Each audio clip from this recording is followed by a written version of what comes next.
فقط اینو کیسه رو کی گذاشته؟ من تو دست دادی به این؟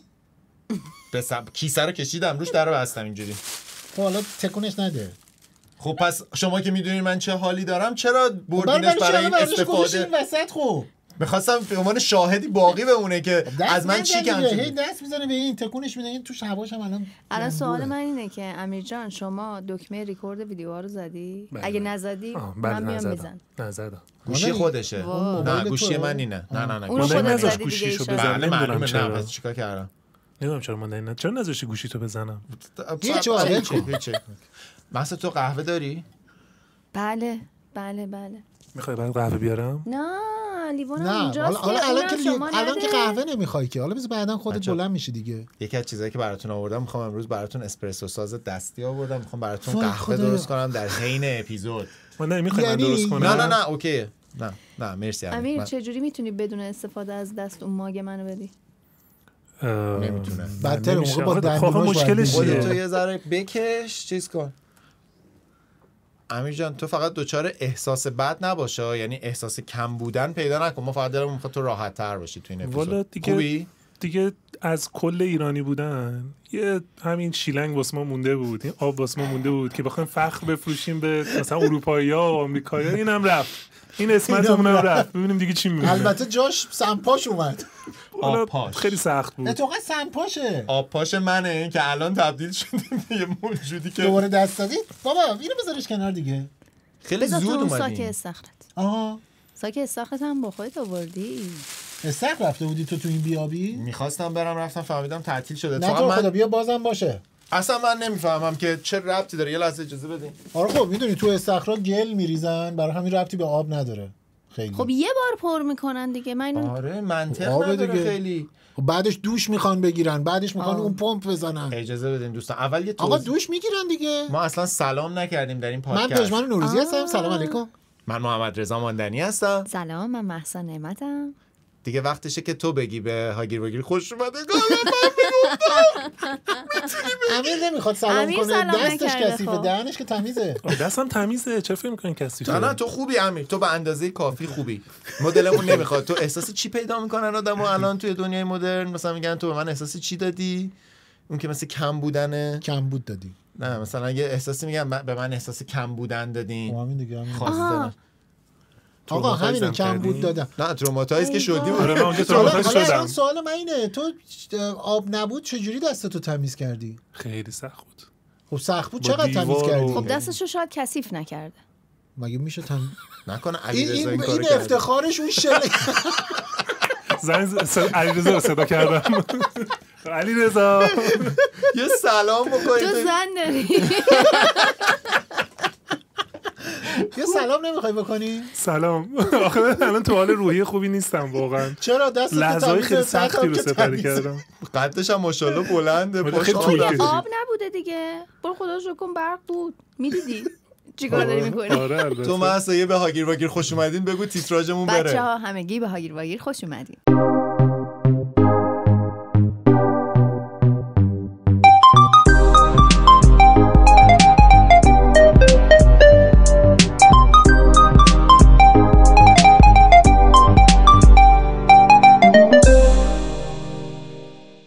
خب تو این اپیزود من خیلی دلم میخواد درباره موضوع تعطیلی استخرا صحبت بکنم و درباره اینکه چه مسئله مهمیه.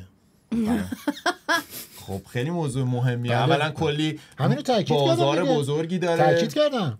بعد اصلا تعطیل کردنش بابا میگم من تاکید کردم. بله چقدر موضوع مهمیه. آره این خنده که برای روی لبتونه اینو نمیگه.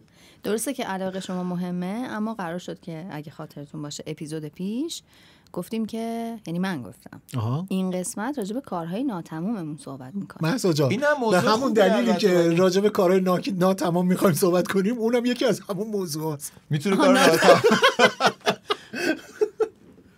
به همین سادگی. چرا فکر میکنی که مثلا تو هاگیر واگیر میشه اینقدر طبق برنامه از پیش تعیین شده؟ ما متنمون رو می‌نویسیم میایم وسطش به این نتیجه میرسیم حالا جاهاش هم میذاره عوض کنیم، خیلی مشکلی نشده. نه موضوع خوبیه بچه‌ها. نگفتیم بعدی که مثل استخر رفتن دیگه. مثلا آزی آزبون که مرد، اینم خیلی موضوع مهمیه. تازه یه کار کی؟ بابا آزی آزبون من تنها آزبورنی که میشناسم اون نقش خدای اون خانومه، ژانر نقش موسیقی اول متال. توی اون سریال هندمیدز تیل.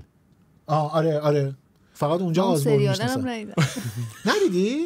تو آزی آزبورن واسه چی من میشناسی خیلی اصلا؟ موسیقی متال گوش میدادم. واقعا؟ این که چیزایی که در مورد امیر نمیدونی. متال گوش من میدادی؟ خیلی جدی اصلا به قیافت نمیخوره. نوجوان بودم. یعنی قیافت مثلا بیشتر شجریان گوش بده. اتفاقا اصلا شجریان گوش نمیدم. نه اصلا روز به بمانی اینا نه اونم گوش نمیدم. ایرانی که اصلا خوب نیستم. ضربه شدید یه روز بود. بمانی معذرت.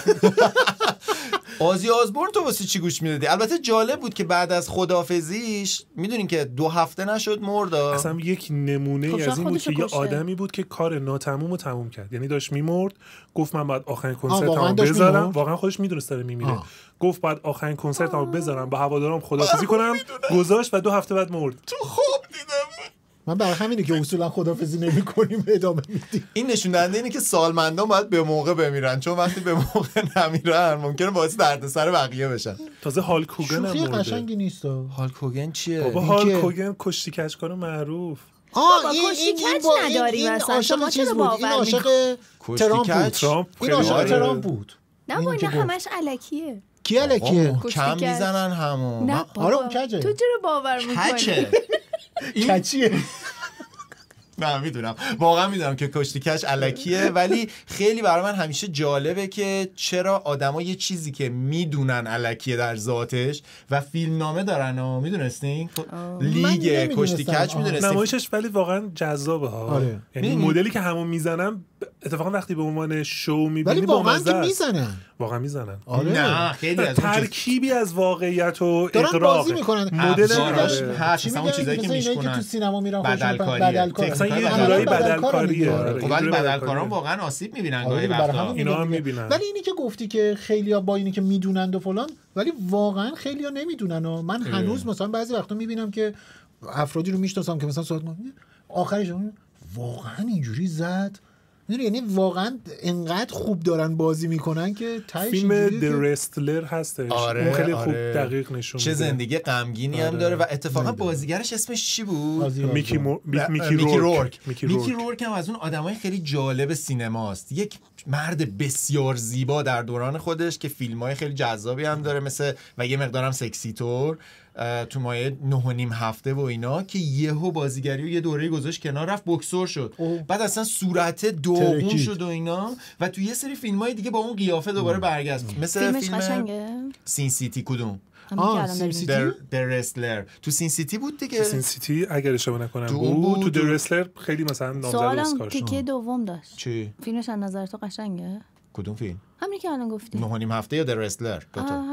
ببین 9.5 دومی. هفته این سوالش مشکوکه جواب نده. Yes no question بود. بله دو تا فیلم الان گفتیم. 9.5 هفته وقتی نوجوان بودیم زیاد دیدیم. ولی الان دیگه تیست هم نیست.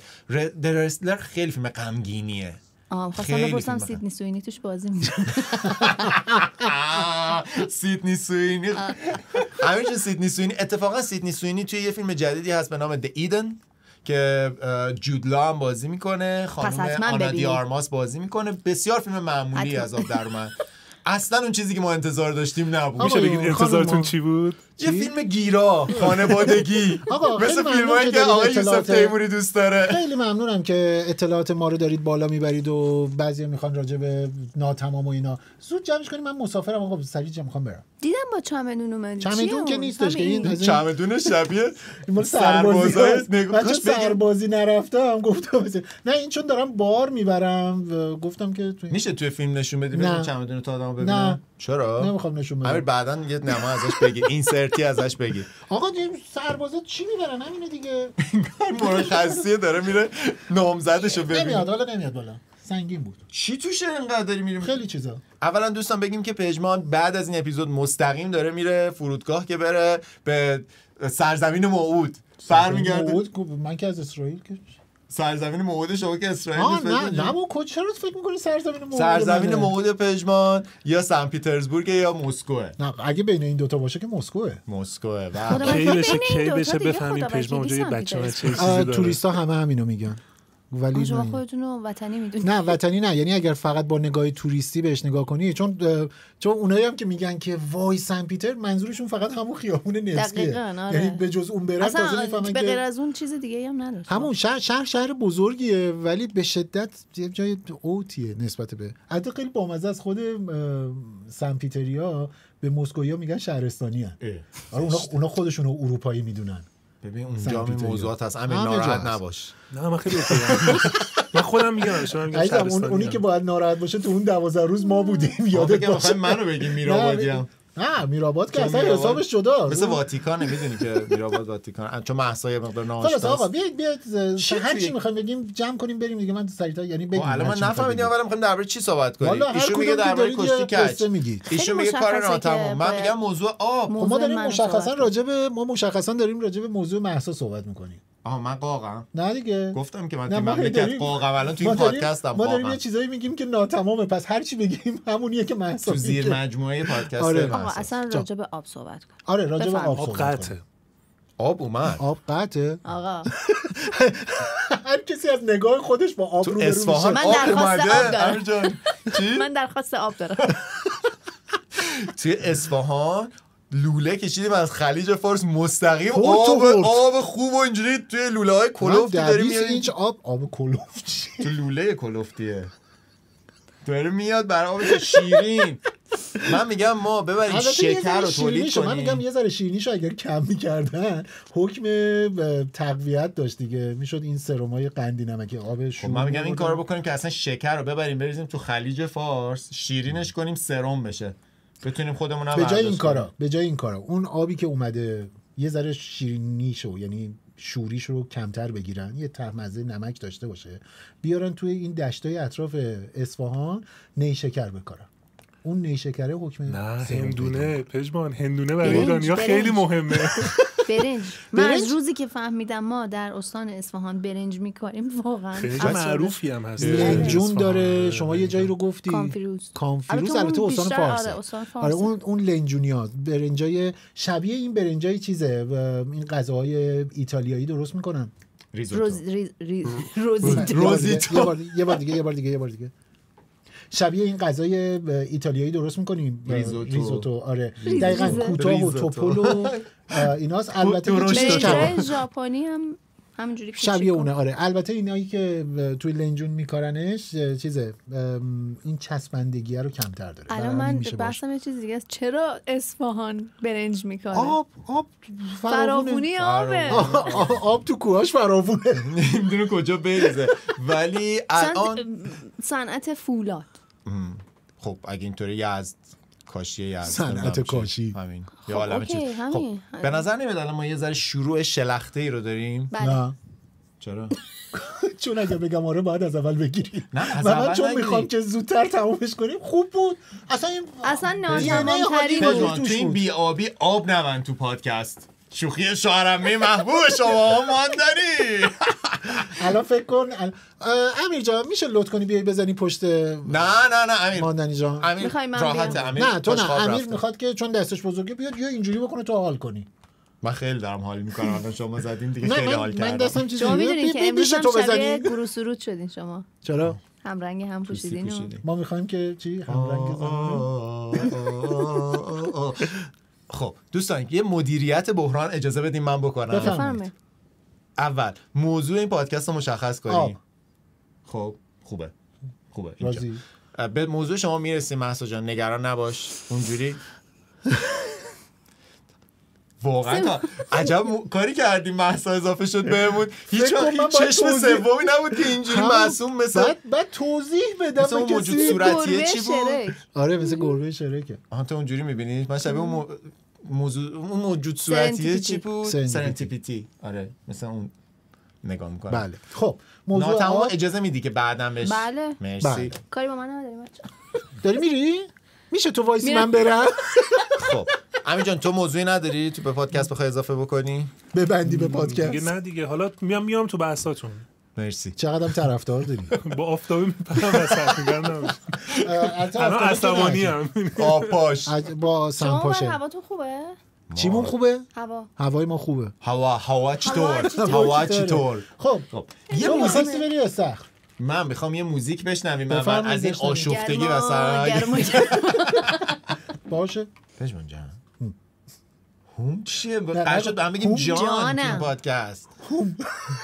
هوم اسم شراب پیش از زرتشتیه. میدونستی؟ تو این که میدونستی اسم یک شراب باستانی ایرانیه به نام هوم که پیش از زرتشت در ایران رایج اینجوری بوده. این دوره-های اسطوره شناسی ببین داره ما رو کجا میبره. آفتاب گرفتم و اسطوره شناسی. من می‌خواستم از پژمان بپرسم چی تو چمدونته؟ تو چرا الان گیر کردی به اون؟ حالا فکر کن یه چیزی توش گذاشتم دیگه. خب نه یه چیز عجیبی. من آخه درش یه ذره باز بود، عجیب بود. نون سنگک. باورت میشه الان میگم نون سنگک گذاشتم تو باورت میشه؟ اگه شما بگی تو باورت میشه؟ منم بردم. کجا بردی؟ من یکی از دوستام پاریس زندگی میکرد، بعد من داشتم میرفتم گفت تو رو خدا برای من نون سنگک بیار. دقیقاً من رفتم قیچی کردم گذاشتم. یکی از دوستان من نون سنگک، شیرینی زبان. ماندنی جان غم غربت تو کشیدی؟ نه من واقعا غم غربت ماندنی خوشحال بود از اینجا رفته. این احساسو نداشتم. دلیل دیگه داشتم. اگر شما ایران نبودین امیر تو هم بهش فکر کن، دلتون برای چی تنگ میشه؟ هوای تهران. نه واقعی توی چیز میبست. صادقانه بگم که یکی از دوستای من اخیراً همین رو بهم گفت. یعنی چی؟ اتفاقا حالا این کاری که شما کردین الان من درک میکنم، چون من پیتزا بردم ترکیه برای یکی از دوستام که از آمریکا میومد ترکیه. پیتزا که یه غذا جهانی خاص. پیتزا ایرانی. رفتم از این پرژن پیتزا، یعنی از یکی از پیتزا پاشا، حالا اگه تبلیغش میشم دیگه نوش جونشون. پیتزا گرفتم 6 تا زدم یخ بست گذاشتم تو چمدونم بردم و اونجا خوردیم. چقدرم چسبید. این 6 تا پیتزا یا 6 تا اسلایس؟ نه 6 عدد پیتزا. آره خب 3 تا مرد گنده بودیم دیگه، هر کدوم یه دو تاشم فیل شد. نه فیل شد، یکی دو تاشم حتی برای منم آنلاک بود. بعد این دوست من خیلی چیز عجیبی میگفت. میگفت دلم برای هوای تهران بوی گازوئیلش تنگ شده. چه بامزه. من اینجوری بودم ولمون کن تو رو خدا. خب به هر حال اینا یه سری خاطره است دیگه. مثلا اون آدم یه وقت می‌بینی مثلا چه می‌دونم یه روزی که داشته عاشقی می‌کرده این بوئه یهویی خیلی به چشمش اومده. میدونی یا لباس یا یه منطقه یا متوجه این بوی تهران نمی‌شدم. یعنی انقدر همیشه ما داخلش هستیم هیچ وقت متوجهش نمی‌شدم تا وقتی رفتم هانوی. اونجا تو خیابون دیدم چقدر تهران اینجا و فهمیدم اون بوی آلودگی هوا و اون بویی که ما متوجهش نمیشیم. و البته که فقط آلودگی نیست دیگه، یعنی اصلا ما یه چیزی داریم بهش میگن میکروبیوم یه شهر. میکروبیوم روده رو من شنیدم. همون دقیقاً با همون ساختار یک پروژه خیلی جذابی هم تو نیویورک انجام شد، نقشه برداری میکروبی شهر نیویورک که حالا یه کار پژوهشی بود با چند تا دانشگاه و اینا و چند تا آرتیست. اینی که واقعا نقشه شهر نیویورک رو از منظر ساختار میکروبیش در آوردن و بعد این ساختار میکروبی توی نوع بو، حتی طهمایه رنگ. دیدید مثلا توی اینستاگرام این خیلی رایجه دیگه، شما یه استوری که میگذارید یه فیلترایی روش میندازه. فیلترها رو نگاه کنید اسم شهر هست. این حالا البته که یه بخشش مثلا به خاطر اقلیم و اینا مثلا میگن اینجا کویریه پس زردتر اینجا نم، ولی یه بخشش به طور واقعی به خاطر این ساختار میکروبی شهر حتی رنگ شهر تغییر میکنه. یه تاشی از یه رنگ مثلا میتونه سبز داشته باشه، میتونه آبی باشه. حالا تو خودت دلت برای چی از تهران تنگ میشه؟ تیکه پاروی تا تجریش. پیاده روی در تیکه پاروی تا تجریش. یعنی واقعا بهش فکر میکنم که اگر یه روزی تهران نباشم، واقعا بهش فکر میکنم که اگر یه روزی تهران نباشم خیلی دلم پر میزنه برای اون یه تیکه. شما چی؟ من خیلیه، یعنی واقعا الان اگر به من مثلا بگی یه ذره فکر کنم میتونم یه لیست بلند بالایی درست کنم. ولی خب واقعیت هممون داریم این لیست رو. یه دونه اولیش که میاد تو ذهنتون مامانم. نه حالا آره تو اونم میتونه دیگه دارم. آره یعنی واقعا چیزی از خود شهر نیست. من واقعا خود شهر تهران رو دوست دارم، یعنی واقعا کلیتش. بر همین حتی این یه بخشی از عادتهای روزمره من هستش که یه وقتی دلم میخواد بیام تو شهر بچرخم، ماشین روشن میکنم مثلا آخر شهر گلچرخ بزنیم، گلچرخ در شهر بزنم. یعنی واقعا یعنی میرم یهویی محله هایی که ازش یا خاطره دارم یا اونجا مثلا محل کارم بوده یا نه من مدرسه‌ام بوده، میرم تو اون خیابونا راه میرم و بعد هی تصویر اون موقع رو یادم میاد. خیلی زیاد این کارو میکنم. تو چی ماندنی؟ من دلم برای یه حس تنگ میشه احتمالاً اگر تهران نباشم، مخصوصا چون تهران واقعا موتن من، حالا به جز میرآباد عزیزمون، ولی دلم برای اینکه میدونم تو هر نقطه‌ای از شهر چه خبره و بعد از کجا برم کجا یا از کجا بندازم برم کجا تنگ میشه. یعنی میدونم که مثلا الان برم بندازم تو صنایع، اول اینجا اینو بگیرم بعد برم اونجا یه لحظه وایسم. این آشنا بودن یه نقاط خاصی از شهر رو احتمالاً دلم براش تنگ میشه که شاید اگر در یه جای دیگه به وجود بیاد هی این دوز دلتنگ شدنه کمتر بشه. یعنی اگر یه شهری رو بشناسم، یعنی بدونم که بپیچم اینور اینجوری میشه، بعد از اینجا بندازم برم اونجا، من دلم برای این حس احتمالاً تنگ میشه و دلم برای برگشتن به تهران تنگ میشه. من هر بار که مثلا خارج از تهرانم، لحظه که وارد تهران میشم احساسی که پیدا میکنم که انگار برگشتم به وطنم، که اونم احتمالاً باز به خاطر آشنا بودنه. من دلم برای این حس تنگ میشه. امیر تو چی؟ تهران یا خب من بیشترش رشت. از تهران یه چیزو خیلی یه جا رو من کافه تایپ دلم براش تنگ میشه. آره من کافه تایپ رو خیلی دوست دارم چون خیلی سالهای زیادی رو تایپ تنها کافه‌ای که اسمش خیلی تو هاگیر واگیر برده شده. ما همش درباره تایپ راجع به تایپ زیاد صحبت کردیم، ولی بیشترش رشت دیگه. من بارونای رشت و پیاده روی و اینا من هنوزم حتی الانش هم چون تو رشت زندگی نمی کنم خب دلم تنگ میشه. مثلا رشت یه بارونایی داره از وسط‌های پاییز شروع میشه، مثلا یهو 3 هفته پشت هم بارون میباره، واقعا هوا هم تاریکه هم خیلی تم شهر آبیه. من خیلی اونو دوست دارم. حتی وینترفل اونجا گیم اف ترونز خیلی جالبه. مثلا همیشه این موقع هاست که مامانم همیشه به مثلا زنگ میزنه، مثلا میگه امروز این مسیر تا این مسیر پیاده رفتم، عجب بارونی اومد. یعنی حتما اینو زنگ میزنه و میگه. چون من خودم واقعیتش فکر کنم 3-4 سال اون بازه زمانی تو رشت رو دیگه تجربه نکردم. اون بازه زمانیش کیه؟ بگو ما هم سری دقیقاً از نیمه پاییز تا مثلا نیمه آذر که هم نارنجی پاییزیه هم بارون زیاد میاد. توی رشت یه درختایی هست که زرد طلایی میشه، اسمشون رو یادم راستش اسمشو نمیدونم، ولی تو میدون شهرداری خیلی از اونها کاشتن. آره اصلا یه درخت عجیب غریبیه، یعنی تو یه حجمی رنگ زرد، یعنی نمیتونی نبینی، سچریشنش رو زیاد خیلی زیاد. نه از نیمه از همون تو همون بازه زمانی به سمت مثلا گیلان که سفر بکنین، دقیقاً از امامزاده هاشم به بعد این کوه رو میتونی، کوه کامل نارنجی یا کوه کامل یه ذره صدا تو یه ذره متفاوت کنن. جا داره که بخش نوستالژی پادکست از امامزاده هاشم سفید میکنیم. این تیکر رو. بعد کلمه تاسیان هم بگو توش. تاسیان بگو دوچار تاسیان. یه جالبتون در تاسیان بگم، من حالا تعمیم نمیخوام بدم ولی من خودم به عنوان گیلانی واقعا تاسیان اونقدر تو محاورمون نبود. منم تو محاوره نبود، یعنی میدونستیم یه همچین کلمه وجود داره، ولی مثلا 15 سال پیش 20 سال پیش اونقدری که الان راجع به تاسیان صحبت میشه نمیشد. اونقدری که غیر رشتی‌ها راجع به تاسیان از تاسیان استفاده میکنن. حتی ما اونقدر دریچه‌هامون آه نمیکشید قبل از اینکه آقای ابتهاجو بیشتر بشناسیم. ولی کلا این با احساس ما نمیدونستیم معنی اینو بعد در پژمان بخونیم که داره میره روسیه و منتظرش قرار بمونیم. تو چرا باز نگشتی دیگه؟ من باز میگردم به خدا داری میری پیش دیمیتری و برای سوغاتی میبری، داره میپیونده به عملیات دارم ایرانیشون میکنم با نون سنگه. این ناستنکای هست تو روسیه. بچه‌ها دارن توی اوکراین میجنگن، براشون لقمه گرفتم تنشون بچسبه. یه قاضی گرفته. بچه‌ها یاد چیز افتادم، یه ویدیویی هست حتما دیدین همتون، پسره بهش میگن که تو چمدونت چی میخوای ببری، داره مهاجرت میکنه، میگه که مثلا من میخوام، نیدی؟ آره خیلی مثاله بامزه‌ای میزنه، مثلا میگه که من میخوام این کتابا رو با خودم ببرم، اونی هم که این کتابا رو برام خریده رو با خودم ببرم، من میخوام مثلا بذار بشنویمش. آره بذار بشنویمش. حالا دیگه اینقدرم چیز نکن. آهنگ سفرناک اومد تو ذهنم.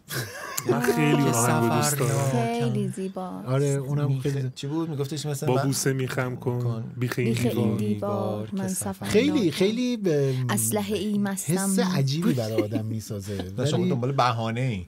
من کلا خودم آدم به شدت خاطره باز و نمیدونم نوستالژی مرور کردن و اینا هستم،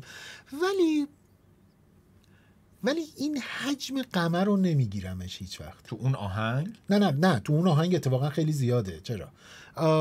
تو مدل خودم دارم میگم، یعنی حتی وقتی که راجع به یک خاطره‌ای صحبت میکنم یا تو ذهنم میارم که بی نهایت برام عزیز و تاثیرگذاره، واقعیت اینه که واقعا معنی نوستالژیه میشه، یعنی یه غم همراه با خوشی دارم. در حالی که مثلا حالا این چون الان این آهنگ سفرناک گفته شد، این اصلا سرخوشی نمیاره. نه این که نمیاره، این خیلی غمگینه. آره. ولی هر بار میخواین غم غربت و نوستالژی رو پیدا کنین به چشمای امیر نگاه کنین، این رشتی غمگین وقتی آفتاب تو رو دید.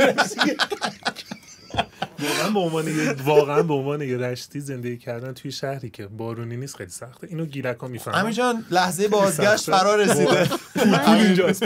چرا توی به عنوان یه تهرانی که داره تو تهران زندگی میکنه، من یکی از بزرگترین چیزایی که اصلا واقعا یعنی از فاصله صبح تا بعد از ظهر میتونم دلتنگش بشم باریدن بارون و برفه. یعنی این رگ وشم سرایتشون تو هم گیلکی. ای بابا از هوای میرآباد میدونی چون مدیترانه‌ای ام من عاشق ما دریای خودمون داریم. دریاتون که خوش شده که نه خیر آب دریاچه میرآباد. یعنی واقعا هر کاری میکنن غیر اینکه اجازه بدم من صحبت کنم. شما کامنت ها رو نخوندی؟ چرا خوندی؟ معلومه منم اگر که رفقای خودمو میآوردم هم از اون کامنت ها میگرفتم. شما دارید تلویزیون نگاه میکنید، فکر می‌کنم ما متوجه نیستیم. سریال یک دقیقه یه بار 3 ثانیه اینجا رو نگاه میکنم. هر یک دقیقه یه بار 3 ثانیه این چه بوده؟ همین گوشیشو دست بزن ببین. اصلا مهم نیست. چرا گیلکی شد جالو تو چی داری تماشا میکنی؟ میشه ما بفهمیم اینو؟ بابا یه کلمه بگو نگاه کن، من گفتم این تو دارم ببین چی داره نگاه میکنه. من گوشی آدم‌ها رو نگاه نمی‌کنم. آفرین. خب خودت بگو. یه چیزی آخه توضیح بابا حالا بگو. سخته، همین میخوام بگم. کوالی آخه شما کوالی نگاه میکنن. کوالا نه کوالیفاینگ دقیقاً از کوالیفای میاد. کوالیفاینگ. خب یعنی چی؟ داری مسابقات چی رو نگاه می‌کنی؟ داری مسابقات چی؟ میگی اتفاقا توی روم که بودم، توی جاکارتا که بودم، داره مسابقات یه چیزی رو نگاه میکنه که رتبه ماشین سواری، ماشین رانی، اتومبیل رانی نگاه میکنی. رالی نه اون چیز نه، فرمول 1. آفرین. دارم فرمول 1 نگاه میکنن. ما رو نگاه کن، یه خانم دعوت کردیم انرژی زنانمون بره بالا، اسقر مکانیک از آب در اومد. رفته این لاستیکا رو که تو 3 ثانیه عوض میکنن. اگزوز خواب. چیزا چجوری عوض میکنن؟ اون لاستیکا رو چجوری تو 3 ثانیه عوض میکنن؟ رکوردش 1.8 1.8 ثانیه 4 تا لاستیک اون ماشین رو عوض میکنه. 23 نفر به طور مستقیم در زیر 2 ثانیه همزمان کار میکنن. خیلی موسیقیه. یه ماشین اینجوری میاد، دیدید؟ بله دیدم. ماشین اینجوری میاد راه میفته میره. انتظاری که من وقتی که میرم تمیز روغنی دارم. چون مثلا مسابقات فرمول 1 رو که شرکت بکنیم به عنوان تماشاگر، اونجا در حاشیه‌اش کلی از این اتفاقات بامزه هست. یعنی شما میتونید برید مسابقه بدین، شرکت کنید، بعد آدمای معمولی مثلا بین 20 تا 25 ثانیه این اتفاق طول میکشه میارن یارو. ولی خیلی جالبه. سوال شما چی بود؟ گفتم مثلا فحشای طرفداری و اینا هم هست توی استودیوم، از این چیزا میدین؟ مثلا خب اگزوز داره توش به هر حال میشه این، یعنی فحش خوبی میتونه باشه یا نه؟ ما فقط قربون صدقه میریم. یه فیلمایی، یه ویدیوهایی ازش هستش که این ماشینا میان رد میشن، موی آدما میره یا مثلا بچهای کوچیک پرت میشن. اونا بیشتر نسکارن. ولی آره من الان دلم می‌خواست شبیه این آقایونی هستن که سوار مثلا تاکسی اینترنتی میشن که خانم ها راننده‌شن، میخوان مثلا حمایت کنن.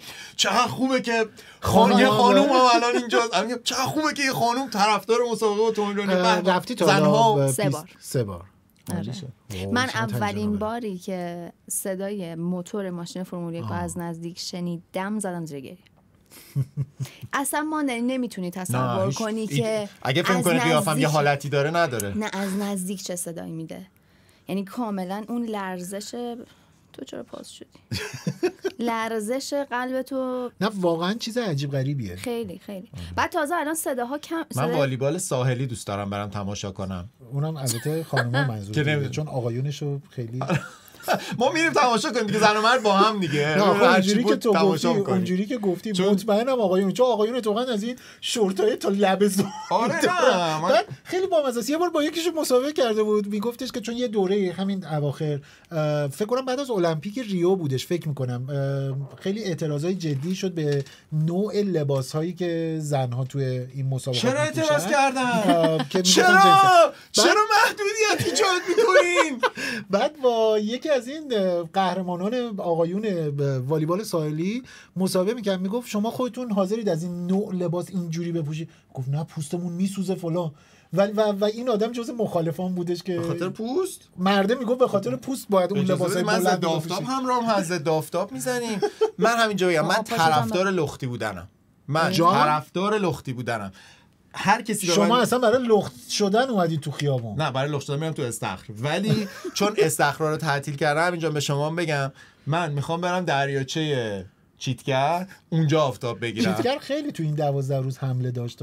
نرو شعام چی بود زدنش؟ شورای عالی امنیت ملی. جالب شد. دیدین آقای اژه‌ای با یه حال روحانی درباره که تو تاریکی نشسته بودیم و آروم داشتیم صدای نفت. تو ندیدید؟ آقای اژه‌ای درباره اون لحظه که ما جالبه که بعدها متوجه شدیم اونجا جلسه خیلی مهمی بوده و خیلی جدی اسرائیل داشته همه آدمای مهم و مملکت رو میزده. حالا اینکه چی شده میتونیم بگیم مثلا چطوری خوشبختانه باید بگیم دیگه، خوشبختانه نزده دیگه. آره دیگه منظورمون اینه، اینکه ما تو تاریکی نشسته بودیم به همین هیچی نمیگفتیم. من بهش گفتم مسعود تو زن داری؟ مسعود تو ترسیدی؟ مسعود گفت نه. ندیدی اصلا این مسابقه رو؟ نه اینا رو من دارم. ولی خب با یه حالی داشت میگفتش که حالا اگرم ترسیده بودین اوکی بود. تو قسمت پیش من گفتم من آدم سیاسی نیستم، کلی ریختن سرم. یعنی چی؟ مگه دختره یعنی تو چی ایران سیاسی نیستی؟ چجوری سیاسی نیستی؟ ببین مثلا شورای عالی امنیت ملی مثلا نمیدونم چیه. حالا واقعا جدای از به گروه بزرگ از آدما خوش آمدی. آره چون ما تقریبا نمیدونیم، یعنی من اصلا نمیدونم این مرز این که بگی من سیاسی هستم یا نیستم چیه. آره شما سیاسی هستین؟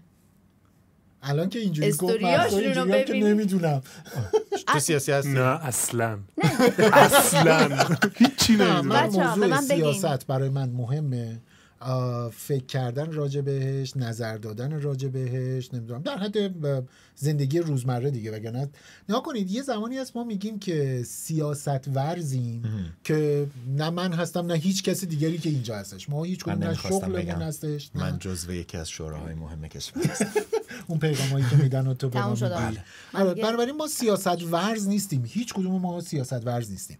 ولی من خودم رو آدم علاقه‌مند به موضوعات سیاسی میدونم و راجبش نظر میدم، سعی میکنم که بخونم، نمیدونم دقیق تر بشم، در این حد سیاسی هستم. خب اگر با این مشخصه ها بخوام بگم، مثلا من خودم دوست دارم که بدونم. همین چند روز پیش مثلا با ماندنی داشتیم صحبت میکردیم، بهش گفتم که لطفاً اگر پادکستی چیزی در مورد همین داستان اسرائیل و فلسطین، به خاطر اینکه من تو خاطره هست سمت راست رو نگاه کن، سمت راست رو نگاه کن، من فرستادم و گوش دادم.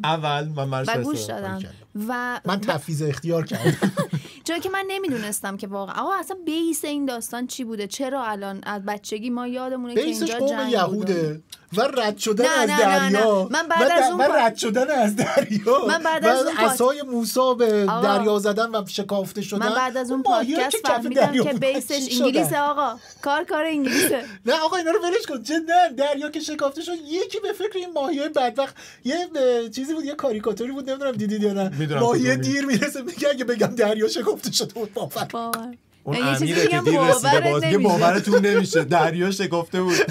آره ولی این نظر دادن بهش همیشه برای من این شکلیه که مثلا من پیش خودم میگم من دیتام ناقصه. خب ممکنه که من یه نظری هم داشته باشم ولی طبیعتاً درباره هر لحظه میتونه باشه، ما درباره همه چی، درباره هر چیزی، درباره چی دیتامون کامله باشه. ولی این که ببین یه کسی که میگه من آدم سیاسی هستم، میاد نظر میده، بحث میکنه و اینا، خب خیلی باید بیشتر از من بدونه. من با این دیتای ناقصی که دارم که آقا اصلا نمیدونم ماجرای فلسطین و اسرائیل چی بود، الان دیگه میدونم. الان دیگه به عنوان تحلیلگر دعوت شد، تحلیلگر مسائل خاورمیانه با خانم مهسا نعمت.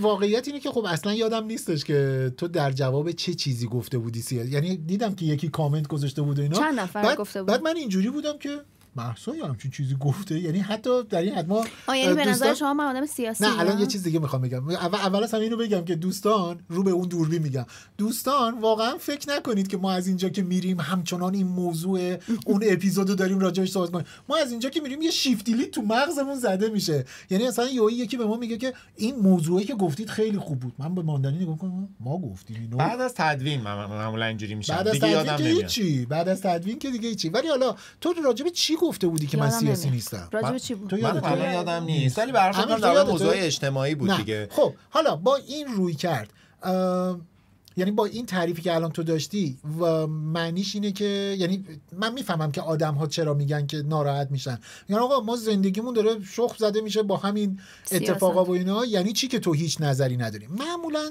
سیاسی نیستم و نظر نمیدهم معمولا اینجوری به ذهن میرسه که منو وارد این بازی‌ها نکنید. تو منظورت این بوده؟ من واقعا یادم نمیاد که نه حالا همواره جمله وارد بازی شدیم. نه همین رو می‌خوام بگم جمله چی بود که چرا اینو گفتم. ولی من علاقه‌مند به دونستن اتفاقات سیاسی ام خیلی زیاد، ولی همیشه از نظر دادن بهش با توجه به این که احساس میکنم خیلی شاید همه چیز رو ندونم، حتی به اندازه کافی. هیچ کس همه چیز رو نمیدونه، ولی به اندازه کافی واقف نیستم به اطلاعات، چون که آقا اوکی بیشتر گوش میدم. ولی وقتی وارد هاگیر واگیر شدی باید راجع به همه چی نظر بدی. درسته. ما اصلا تو یه زمانی می‌خواستیم بیاریم به عنوان کارشناس همه چیز. آره. هر جای آقای ووپیمون می‌خواست بشه. الان به عنوان کارشناس مسائل خاورمیانه من درباره موضوع سیاسی میتونم یه چیزی بگم. من جزء آدماییم که فکر می‌کنم که در دنیای امروز به شکل کلی و در کشوری مثل ما اصلا نمیشه سیاسی نبود، چون سیاست چنان پهنه در زندگی روزمره ما که حتی نوع پوشش تو من صدا تو بیار پایین. نه دارم یه چیزی میگم که وسط حرفت نپرم، یعنی من میخوام صحبت کنم. این مال چیزه مافیا بازا میدونم. من نمیدونم. این ما یه بار مافیا بازی کردیم ولی فراموش کردیم. فکر میکنم که در جامعه ما گفتم پوشش تو، رفتار هر آدمی بخشی از سیاست میشه. حالا این یه بخشش به خاطر اینه که سیاست در جامعه ما چنان گسترده شده، چنان در لحظه های روزمره ما تنیده است تو زندگیمون. یعنی حتی موزیکی که داره توی کافه پخش میشه دیگه خودش میشه یه موضوع سیاسی. من دقیقا میخوام یه دست پاز بدی. ببین من اینو میفهم، من هر روز من نگفته بود میتونی پاز بدی. من هر روز صبح که بیدار میشم قطعاً منتظرم که 11 رد بشه مثلا قیمت دلار چک بکنم. خب من به این نمیگم سیاسی بودن، نه من به این نمیگم سیاسی عزیزم، من به این نمیگم سیاسی بودن. من این که مثلا کانال خبری چک بکنم که ندارم هم واقعا، یعنی مثلا من سر جنگ 2-3 تا کانال رو عضو شدم که دقیقاً بعد آتش بس اومدم بیرون. اینو چک میکنم. من به این نمیگم من کسی سیاسیه که مثلا بیاد راجب یه چیزی صحبتی داشته باشه. من به اون آدم میگم آدم سیاسی. ولی بله من راجب پوشش، راجب قیمت ارز، آب، برق، اینا همه چی نظر میدم، دارم توش زندگی میکنم. این که نمیشه آدم سیاسی بودن. در واقع حساس به سیاست بودنه. ببین سیاست، ما میتونم بگم که من سیاسی نیستم، ولی یه جورایی برعکسش اونقدر سیاست منه، اونقدر در زندگی من حضور داره که من فکر می‌کنم ما اصلا نمیتونیم بگیم من سیاسی نیستم. میتونیم بگیم که من عضو هیچ حزب سیاسی نیستم، مثلا که من خودم به شخصه نیستم، چون نداریم که عضو نه که نخوام نمیتونم عضو حزب ایلان ماسک، ولی بعدم میومد حالا اونم که گفتن تسلا نمیدن که ما هیچ دیگه کنسل شد. ما رفتار سیاسی ولی ناخودآگاه میکنیم و خیلی درگیر سیاستیم. حالا بعضی از آدما کنجکاوترن، بیشتر واردش میشن، اکت سیاسی تا یه حدی دارن، بعضیا کمتر. ولی من فکر نمیکنم اصلا بشه سیاسی نبود در جامعه ما و کلا اصلا در دنیای امروز. ولی حالا شاید در کشورهای خیلی پیشرفته یه جاهای سیاست اصلا دخلی به زندگی مردم نداره، ولی الان این موضوع آب که گفتی موضوع سیاسیه، هوا موضوع سیاسیه، برق سیاسیه، نمیدونم پوشش، همه چیز، همه رفتار ما سیاسیه. گاهی در یه سری لحظه‌ها بوق زدن سیاسیه. بله. یاد دوباره دایره زنگ. ما تعریف سیاسی بودن یه آدم یعنی بین ماها فرق می‌کنه. متفاوت باشه. پژمان. ولی نگفتی نون سنگک رو داری واسه چی میبری؟ دیگه. آخه واسه چی؟ چرا بربری نه؟ خب چون اونه که نون از من خواسته سنگک سنگک ترک بله. نیست حتما اون کسی که بری برات چون من اگه یه روزی من ترکم که بربری رو لهله میزنم. من یه روزی خارج از ایران باشم اگر بخوام به کسی درخواست بدم قطعا نون بربری میگم بیار. تو چه چیزایی بردی تا الان خارج از کشور؟ من مدرک زیاد بردم. کاغذ، یعنی مثلا میگفتم میشه مدرک فلان ما رو بیاری و اینا. مدرک فلان چرا برای مدرک پسته خیلی بردم. مثلا من یه سری از دوستام هستن که همسر غیر ایرانی دارن، بعد برای اونا مثلا لواشک. اصلا لواشک یه چیزیه که تو باید ببری، چون قطعا اونجا یه ایرانی پیدا میشه که خیلی ذوق میکنه با لواشک اونجا. شما دیگه چی داری میبری پژمان جان؟ من الان گفتم شیرینی زبون میبرم. یه سری هم یکی دیگه از دوستان یه سری دارو داشت، اونا رو دارم براش میبرم.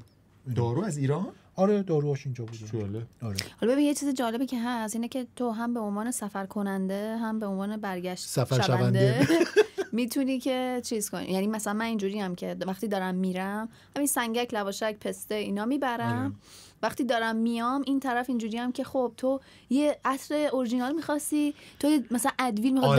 داداش من همیشه ادویل می‌خواد، ادویل اصل. بله منم همیشه دوستان میگم برام میارن. آره یعنی یه سری چیزها هست اونجا که باز این وریام. آره من خودم پذیرنده زیاد بودم، یعنی درخواست دادم که اگه مثلا بچه‌ها دوستان نزدیکم دارن میان مثلا فلان چیز رو برام من بیارن.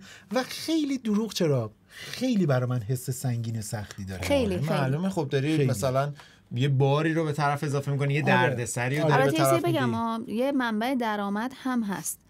یعنی من بله همین این سری آخر که سفر بودم یکی از دوستام گفت اگر جا داری من آنلاین شاپی میشناسم، اگر اشتباه نکنم گفتش که هر کیلو 10 یورو میدن. یعنی مثلا حالا من بدون بار رفته بودم، یعنی بلیط هم مثلا بار نداشت، ولی اگر شما مثلا میگم 30 کیلو بار داشته باشین یا مثلا 300 یورو. منم یه چیزی شبیه این شنیدم. خیلی مثلا از دانشجوها اصلا بخشی از درآمدشون اینه خارج از ایران. راست میگی. حتی من یادم قدیما که این مقدار مثلا سفرها بیشتر بود، خیلی از بچه‌ای که ایتالیا میرفتن از این کپسولای نسپرسو و اینا یا ماشینای نسپرسو جزء درآمدشون بود. یکی از دوستام داشت به من میگفتش که توی کانادا مثلا یه کانال تلگرام دارن اسمش کولبر یا کولبر یا همچین چیزیه. بچه‌ای که دارن میان ایران مثلا تو پیغام میذاری میگید من یک کفش دارم میفرستم و مثلا یکی میگه من دارم میبرم اینه انقدر میگیرم و تحویل میده و اینا. آره من دیدم، یعنی نمونه‌های فراوانی از این کانال تلگرامی‌ها هستن و من از یکی دو تاشون نزدیک بود استفاده کنم. یعنی مجبور بودم برای یکی از این پروژه‌ای که داشتم، یکی از این موزه‌ها یه ابزاری بود که از ایتالیا رفته بود رسیده بود انگلستان و از انگلستان قرار بود به من برسه و واقعا چیز دیگه. و دروغ چرا یکی از نقاط، یکی از زمانهایی که من عصبی میشم تا اینجا کجاست؟ اینجا یعنی تمام مغز منو درگیر خودش میکنه و عصبی میشم و همه میفهمن که عصبی شدم. دو سه تا مدلای اینجوریه. یه وقتی شما یه خرید ساده میخوای انجام بدی که تو تمام دنیا اینجوریه که میری پای کامپیوتر خریدتو انجام میدی، آدرستو میزنی، مثلا یه روز 10 روز 50 روز بعد دستت میرسه. یا مثلا زمانی که میخوای یه سرویس آنلاین رو خرید بکنی، میخوای پولشو پرداخت بکنی، پولش رو داری، نمیدونم میخوای ازش استفاده بکنی، همه چیز وجود داره، پولو نمیتونی به اون بفرستی. بعد باید زنگ بزنی به یه دوستی که بیرون از ایران، اینقدرم بهش اطمینان داشته باشی، اون به تو اطمینان داشته باشه، وقت داشته باشه. بعد تو باید یوز و پس تو به اون آدم بدی، پول تو اون پرداخت بکنه، بعد اون میدونی یعنی یوزم که در حال انقراضه. تو محبوب شما در تو حلول. من یه تجربه‌ای دارم. می‌خواستم اینم بگم که پژمان یه لحظه دیگه هم که انقدر عصبانی میشه کامنتایی که درباره موضوعات ناخوشایندش بگیره. چی؟ چی نه هیچی. نه عصبانیش نکنیم مثلا. من یه تجربه‌ای دارم از این چیزی که شما گفتین. من یه بار دبی بودم، بعد اونجا یه سایتی هست به اسم نون. بله که شبیه نون مثل دیجیکالا. نون و قلم. بله و خیلی سایت قشنگ بود. شوهرم محبوبمون. خیلی سایت یوزر فرندلی هم هست و اینا. ما تو رستوران نشسته بودیم، البته سر گوشی‌ها می‌خواستیم غذا سفارش بدیم، هنوز غذا سفارش نداده بود. و من همینجوری داشتم نگاه می‌کردم، یه قسمتی داشت زیر 15 دقیقه، تحویل زیر 15 دقیقه. و برام جالب شد ببینم تحویل زیر 15 دقیقه مثلا احتمالاً غذا باید باشه، میوه و اینا دیگه. رفتم نگاه کردم دیدم کویکی. هیچی شما بفرمایید با من صحبت کنید. رفتم نگاه کردم آره چی داره یهو دیدم که مثلا لپتاپ هارد فلان اینا و من هارد می‌خواستم و هاردش هم تخفیف خورده بود. عالی. و خریدی و زیر 15 دقیقه رسید. زودتر از قضا رسید. وای. زودتر یه سری از آدم با قضا اون رسید. وسط تو خیابونا دارن میچرخن اصلا جای آواره میشن. بعد از مرکز میگن بغل دست دیگه بودو یه هارد بهش برسون. ببین بچه‌ها همینو میگفتن تنها چیزی که ما الان داریم تصور میکنیم اینه که سر چهارراه یه سری آدم با لپتاپ و هارد وایسادن. چون من اونجایی هم که بودم سفارش دادم دبی مارینا بودم. حالا مثلا بدونید دبی مارینا خیلی از اون بس چقدر این پادکست به فخر فروشی و اینا داری آلوده میکنی. داشتم میگفتم که اینا چیزاییه که ما اینجا نداریم. چرا شما خیلی از این فروشگاه‌های ایرانی هست فقط اون چیزی که تو می‌خوای و ندارن. ممکنه زود بیارن ولی چیزی که می‌خوای و ندارن. تو از بقالی محلتون خرید کنی بیشتر از 15 دقیقه برات میاره. یه چیزی که برای من جالب بود اینه که ببینم آیا کشورهای دیگه‌ای هم هستن که این وضعیت رو دارن؟ یعنی چه کشورهایی هستن که مثلا آنلاین شاپ به این شکلی که برای ما معنی داره؟ حالا حتما یه جاهایی هستن که مثلا یه برند خاصی توی یه کشوری نیست. این ممکنه باشه، حالا یه جای مثلا خرید کنه کسی بیاره، ولی این مارکت بزرگ، این بازار بزرگی که تو یه سری چیزا در ایران نیست، یه سری چیزا اونور نیست، مثلا تو از این ور برای اونور بفرستی، یعنی قشنگ یه بازار دیگه، یه بازار بزرگی. نمیدونم آیا کشورهای دیگه هم هستن که اینطوری باشه؟ من حداقل البته هیچ وقت واقعا سوالم نبوده، چون هر وقت به اینجا رسیدم فقط عصبانی بودم، یعنی اصلا دیگه نتونستم بهش فکر کنم. بعید بدونم باشه، چون همه جا به شیپینگ بین‌المللی دلیلی وجود نداره. یعنی شما میتونی، میگم من مواردی که اینجوری مثلا تونستم، یعنی خریدی داشتم که بخواد به ایران برسه، از هر جای دنیا سفارششو دادم، رسیده به یکی دیگه، اون از این روش کوله بری برای من استفاده کرده. یه مشکل دیگه ای هم که هست به نظر من پست گرونمونه. ببین ما پستمون خیلی گرونه. بدون تعهد. من یه بار نامه فرستادم لوکزامبورگ، 2 برگه آچار، چون من خیلی نامه می‌نویسم. چرا برای من ننوشتی تا الان؟ این سری می‌نویسم. نه الان دیگه برام دیره. دیگه الان دیره. خب نامه برای لوکزامبورگ نوشته. تو میدونی اصلا لوکزامبورگ کجای دنیا؟ خودش میدونی کجای دنیا؟ خودش لوکزامبورگ نه تا اینجاشو میدونم. کجا؟ احتمالاً نزدیک آلمانه فکر کنم. بین آلمان و سوئیس نیست. یعنی ما حتی بین آلمان و سوئیس میدونستم. یعنی ما حتی نمیدونیم کجاست. ربطی خیلی به آلمان نداره. البته نامه براش میزنه. من یکی از دوستام اونجا درس میخونه. ربطی خیلی به آلمان نداره. نمیدونستی؟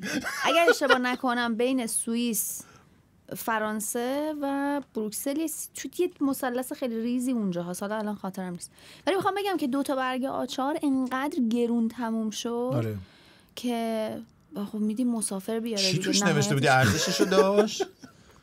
بله ارزششو داشت. هزینه کرده. فهمیدی چرا برای تو نامه نمی‌نویسه؟ ولی عجیبه واقعا. خودش برای چی باید برای تو نامه چون خیلی نامه می‌نویسم، نگفتم نه خیلی نامه می‌نویسه برای کسی که ارزشش داشته باشه، پولش نه من کلا چرا ارزش منو تو دوستی پایین میاری؟ من کلا نامه نوشتن دوست دارم. یعنی من اونقدر برات نامه نوشتم پژمان جان، ولی بهت ندادم. گوش بده نگران شدم. مثل این دختره تو عشق ابدی. ما نگاه نمی‌کنیم مهسا جان. شما کارشناسی به ندیدن شما کارشناس بودید. ما دیشب جمع شدیم، یه جمع 6 نفره واقعا که بشینید عشق ابدی ببینید، چون حذفی بود می‌خواستیم ببینیم کی حذف میشه. ماندنی یه جوری داره نگاه میکنه من تو رو مثلا اینجوری که من چرا تو اون جمع 6 نفر. نه من داشتم فکر کردم الانه که بگه اتفاقا عمان بودیم توی یه جمع 6 دیشب که عمان بودم. نامه که بهش ندادی چی تو اون 6 نفر هم دعوتش برات فکر کنم مثلا تو 6 نفر پژمان بوده. سفر بعدی من رفتم فکر کنم مثلا تو 6 نفر پژمان بوده. علیرضا هم بوده. نگو بودی تو کمند. شما دستتو شسته بودی. دست نشسته پرید وسط حرف. داشتم اینو میگفتم من کلا نامه نوشتن دوست دارم. یعنی نوشتن، دستخط، صبری که برسه بهش، صبری که اون جوابتو بده برسه به تو. من 2 تیک میخوره یه تک زنگ میندازم طرف بیاد همه گوشی آبی شه. مثلا قبل از اینی که بخواد این ارتباطات دیجیتال و اینا هم بشه، اون موقع هم نامه نمی‌نوشتی؟ من نه، واقعا نه. من یه دوستی داشتم تو دوران راهنمایی، خیلی هم با هم صمیمی بودیم، به اسم علیرضا. حالا الان میگم علیرضا از بچگی میشناختم دیگه رو. تو ایران از هر 10 نفر یکیشون حتما علیرضاست. بعد و این رفت کیش. بعد برای من 1-2 بار نامه فرستاد، من اومدم جواب بدم، یه چیزایی نوشتم، بعد دیدم ایو برادر ایو این چیه؟ تکنولوژی. آره بعد تو این اوه چه جایی داشت تکنولوژی هم داشت میافتاد. تکنولوژی داشت خودشو پرت می‌کرد. الان این تو ویدیوه، دوستانی که میگن ما رو با این کلک ها نکشون این ویدیو، این صدای افتادن یه آقا چیزی. اینی که میگن با این کلک ها ما رو نکشون، میکشن. خب چرا کلک میخورن؟ خب نکنن. آقا نه چرا گفتن نفهمیدم. حالا بزن بحث اینو پیش آره، ببریم. اوکی. بنویس یه جا تو که دست خط نوشتن دوست داری، ای کلک فقط یه بنویس. چیزی بنویس که بعدا، چون ماندنی یه وقتایی ما میشینیم این کنداکتور رو می‌نویسیم، بعد میگه به نظرت منظورمون چی بوده؟ آره 3-4 تا کلمه‌شو می‌نویسم بعد یادم میره. خب بعد نامه رو اومدی بنویسی، دیدی که عجب چیزی شد. نه دیدم اصلا بعد حوصله رفتن به پست من اصلا ندارم. خب یعنی راستش رو بهتون بگم، تو گفتی کار ناتمام، من یه کار ناتمام بزرگ دارم. چی؟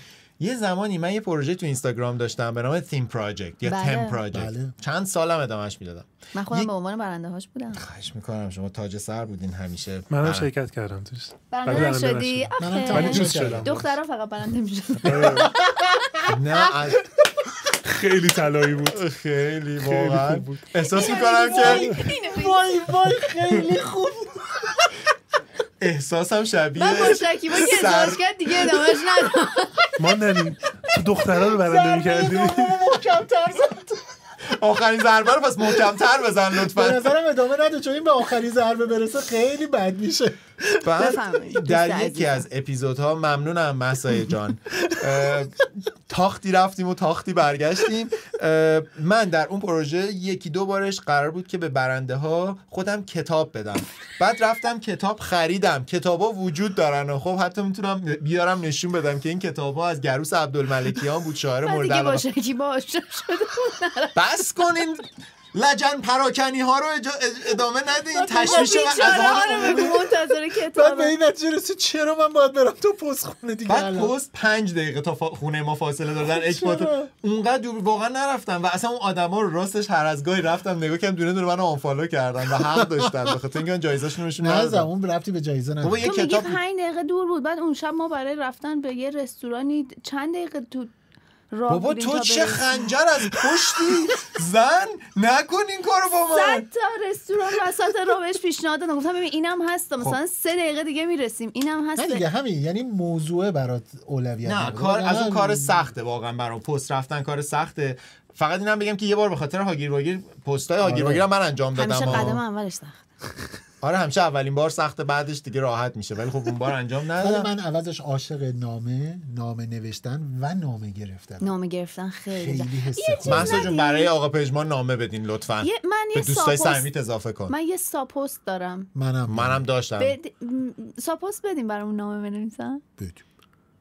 اگه دوست داری بده، فقط دیگه عواقبش با خودت ها، چون مثل این من زیاد این کار ناشناسای کردم. من زیاد این تلگرام کار- دیگه بعدا نه، نیای بگی بس برام دیگه. نوشتن من یه جان چه بر من سری چه نمی‌نویسن. دومی عجب من یه سال برای تولدم از همه کسایی که میشناختم و ارتباط داشتیم و اینا گفتم که برای من نامه بنویسن و نامه فیزیکی، یعنی واقعا روی کاغذ بنویسن و تعداد انبوه که میگم یعنی بیش از 1000 تا نامه دست من رسید و همشون هم دارم. ولی امسال چیز کردم، گفتم که بر من میل بزنید، یه دونه میل درست کردم و گفتم بر من میل بزنید، یعنی بازم حکم نامه داره ولی و خیلی لذت بخشه چیزایی که مردم مینویسن، واقعا لذت بخشه. امیر جون شما به عنوان جیمز جویس آینده ایران که رمان نانوشته منتشر نشده داری، یکی نوشته بود دوبلینی که ها. من میخوام رمان امیر رو بخونم، ما هم بعد بگم شما نامه نمی‌نویسی؟ نه ولی من ژانر کتابایی که مربوط به نامه نویسی رو خیلی دوست دارم. چند تا کتاب خیلی معروف هست.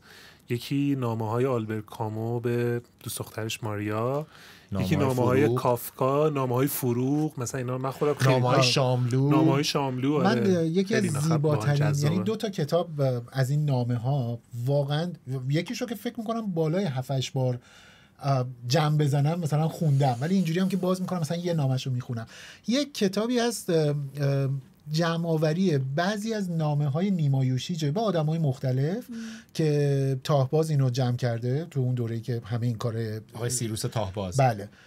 و اسم کتاب که از برگرفته از یکی از شعرهای خود نیمایوشیچ از خانه ام ابریست، انقدر نامه ها برای عالیه، برای زنش نامه نوشته، برای ارجنگی، برای خیلیا، برای مدیر مدرسه‌ای که توش کار میکرده نامه نوشته و این نامه ها هست و این لطافت شاعرانگی و اون منظره‌ای که تو از بارندگی داری میگی واقعا تو نامه های این آدم پیداست. انقدر چیز عجیبی. یکی اینه، یکی هم نامه های عاشقانه چخوف به همسرش اولگا. آره اونم نامه‌های خیلی دلبند عزیزترینم. آره. نامه‌های سهراب سپهری هم هست. من یه تعداد نامه‌های سهراب من واقعا خیلی آره. یه تیکه‌ای داره به یکی از دوستاش داره درباره این میگه که من چقدر دیر فهمیدم که انسان یعنی اجالتن. بعد یه توصیف بامزه درباره ایران میکنه، مثلا یه جمله است میگه که ایران مادرهای خوب دارد و غذاهای خوشمزه و دشت‌های دلپذیر و روشنفکران بد. حالا ترتیبش رو اشتباه گفته. بعد میگه و دیگه و همین.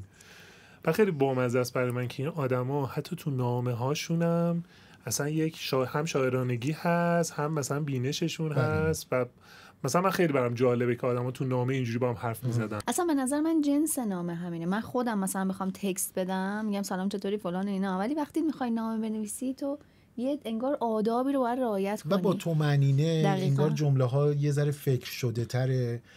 این البته همه اینجوری نیستن مثلا محسس و سهراب سپهری خیلی با هم نامه نگاری دارن و لحن محسس همون جوری که لحن تیپیکال خودشه. اون چیز هست توی فیلم فیفی داره درباره گلشیفته حرف میزنه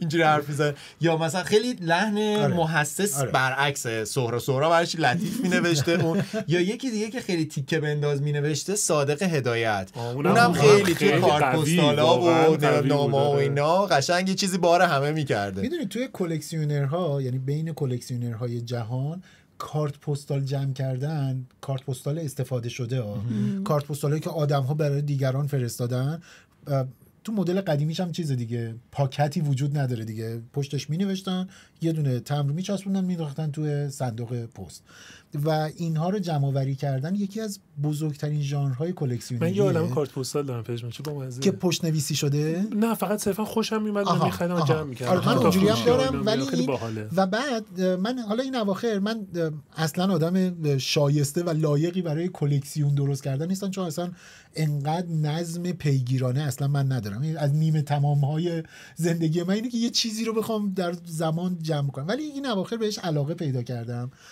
و میرم توی این سمساری ها و کارت پستال میخرم. میرم کارت پستال های، البته الان دارم موضوعی جمع میکنم دیگه، مثلا کارت پستال هایی که نوشته شده است، فرستاده شده است از مثلا تصویرهایی از شهر تهران و اینقدر چیزای عجیب غریب و پشتشو میخونی به نظرم از این ورش لذت بخش‌تره. یه عده‌ای هستن که توی سفر برای خودشون، برای خونه خودشون مینویسن. یعنی مثلا شما این کار کردین؟ من نامه پستم کردم. من هیچ وقت این کار نکردم. خیلی لذت بخشه. آره تو سفری یه کارت پستال میگیری از خودت برای خودت، یعنی مخاطب خودتی، مینویسی و همونجا پست میکنی.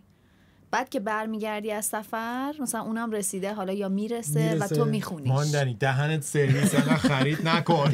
از فروشگاه نایکی بیا بیرون. چه سفری بود زارا همش حراج میشه، فکر نکن آخرین بار بیا بیرون. شماها ولی احتمالاً هیچ کدوم از شماها تجربه تلگراف ندارید. نه خیلی چیز هیجان آوری بودش. از این به بعد دیگه به پژمان میگه آقا پژمان. نه من پژمان مثلا دانشجوی لیسانس بودم و خب همیشه تو فیلم‌ها میشنیدیم که یا میدیدیم که مثلا یه نفر رفته تلگراف، بعدم چون حرف میشمرن و عدد میندازه، بنابراین پیغاما خیلی کوتاه دیگه، سلام رسیدم مثلا در این حد بخشش لازم نیست. پیغامی که مامانم میفرستاد وقتی مثلا خرابکاری میکردیم بیا خونه شب کارت دارم.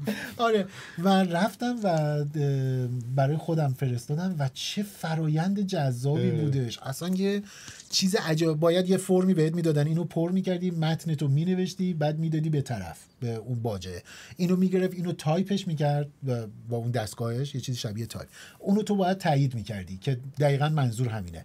بعد اونجا که اینو داشت تایپ میکرد مثلا میگفت چه میدونم مثلا 18 حرف شد، 18 تا حرف، بعد اسپیس هم حرف حساب میشه، این کاراکتر میگفت اینقدر کاراکتره، به ازای هر کاراکتر اینقدر برو پرداخت کن. پرداخت میکردی، میومدی فیش پرداختی رو اون بیجکشو به این میدادی، بعد این انجام میداد، یه رسید به تو، اون نامه‌ای که تو اون فرمه اونو مهر میزد میداد دست تو، اونورم که خب حالا میرفت تحویل میگیره. و نکتهش اینه که برای پایان دوران تلگراف فکر کنم توی هند بود آخرین تلگراف دنیا که زده شد. چه مراسم عظیمی همین چند سال پیش گرفتن. البته آخرین شاید مثلا تلگراف یه دهه. تو ایرانو من زدم. چرا؟ دستشوی مدل کد مرسی به رضا گفتم آب قطعه میزدم خیلی اوضاع کد خراب مرس بود. بلدی؟ نه اگر دلتون میخواد امتحانش کنید میتونید برید موزه کامپیوتر. خیلی یه دونه دستگاه دیجیتال درست کردن با همینجوری یه میزنی رابط بعد کار. میفهمی مرسش چی بوده. اصلا جلو مش نشه آب بزنی. قطعه قطعه اصلا- چیه؟ اصلا- چون به نظرم خیلی الان لازمه. چی؟ آب قطعه رو به نظرم همه باید تمرین آره نه کنیم. نگاه کن، یه دونه صفحه کامپیوتر جلوته، بعد حروف رو نوشته دیگه، مثلا نوشته برای الف این اینا، بعد اونو میزنی، این که تموم شد اونجا متن تو مینویسه برات. خیلی چیز بامزه ایه. بهروز ولی واقعا کار پیچیده ایه ها. یعنی تو اینی که چون اینایی که مثلا این متصدی تلگراف دیگه وای نمیساد دونه دونه دیگه تو حرف میزدی و این واقعا با همون سرعت میزد. خیلی من عجیب بود. موقعی که اومدم تو این خونم، خب دم در از این صندوقای پستی داشتیم دیگه که قدیمی هست، زنگ زده بله، همیشه بله. درش قفله معمولا هم هیچ کسی چی توش نمیندازه. و من سالها دلم میخواست کلید اینو پیدا کنم، باز کنی ببینی که توش باز چیه. کنم ببینم توشه، به امید اینکه شاید مثلا یه چیز بامزه‌ای توش پیدا خب چی بشه شد؟ و اینا. کلیدشو پیدا نکردم ولی تونستم بازش بکنم. مثل تبلیغ توش بود اینا که مثلا دندان پزشکی فلان. آره.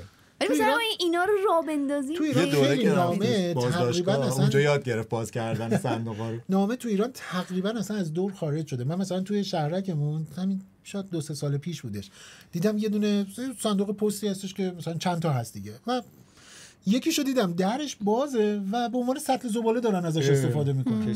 یعنی اینقدر اصلا این صندوقای پست اصلا بی معنی شده دیگه. مثلا به این آدمایی که مرس بلد بودن فکر می‌کردم که یهو مثلا حواسشون نبوده توی موقع‌های خاصی مثلا مرسی حرف می‌زدن. یه موقع خیلی خاصی منظورم بود. ولش کن. پیش میاد که مثلا یه داستانی درباره این که نامه‌ها اشتباه برسه و اینا و آدم‌ها متوجه یه رابطه پنهانی بشن و اینا، این از اون چیزایی بوده که احتمالاً اون حالتی که شما گفتین میتونسته پیش بیاد. من مثلا یه نامه یکی بهم اشتباه رسیده، من نامه اشتباه مثلا چت اشتباه رو باز کنی، ولی اشتباه چیز کنسرت هیجان بری آوری و توش نبود. دوربین بیفته رود. اوه بحثشو باز نکنیم. ولش کنیم. ما این موضوع رو حتی تو کنسرت خودمون هم داشتیم. جدی؟ بحثشو باز نمی‌کنم ولی آه چه بامزه. به هر حال در هر لحظه ممکنه که شما یه چیزی از خود ثبت داشته دوربین ها باشید. شما رو نگاه میکنن.